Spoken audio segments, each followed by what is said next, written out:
এই ভাইটা মানুষের সাথে প্রতারণা করিয়ে মানুষের কাছ থেকে কিভাবে টাকা হাতিয়ে নিত দেখেন, ভিডিওতে পুরো একদম ডিটেলস দেওয়া আছে। ভিডিওটা একদম লাস্টে দেখবেন, শেষ পর্যন্ত দেখবেন। ভিডিওতে শেষ পর্যন্ত দেখার পর আপনারা দেখবেন যে কিভাবে টাকা হাতিয়ে নেওয়া হয়েছে। এই মানুষটা ভিক্ষা করতো, একদম সুস্থ সবল মানুষ, হাত পা ছাড়াটা একদম সুস্থ, কোনো ল্যাংড়া নাই, কোনো লঞ্জা নাই, কোনো কাটা নাই। এই ল্যাংড়ার অভিনয় করে মানুষের কাছ থেকে ভিক্ষা করে টাকা হাতিয়ে নেওয়া হইতো।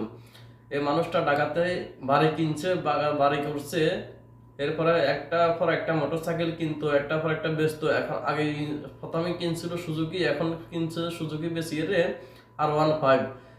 সে দেখেন প্রতি দৈনিক ইনকাম ছিল 3,000 টাকা, 4,000 টাকা দৈনিক ইনকাম ছিল, 4,000 টাকা, 5,000 টাকা। রমজান মাসে ইনকাম করতো সে 6 লক্ষ টাকা, 5 লক্ষ টাকা রমজান মাসে ইনকাম করতো। দেখেন এই লোকটা 3 বছরের ভিতরে অন্তত 1 কোটি টাকার উপরে ইনকাম করছে।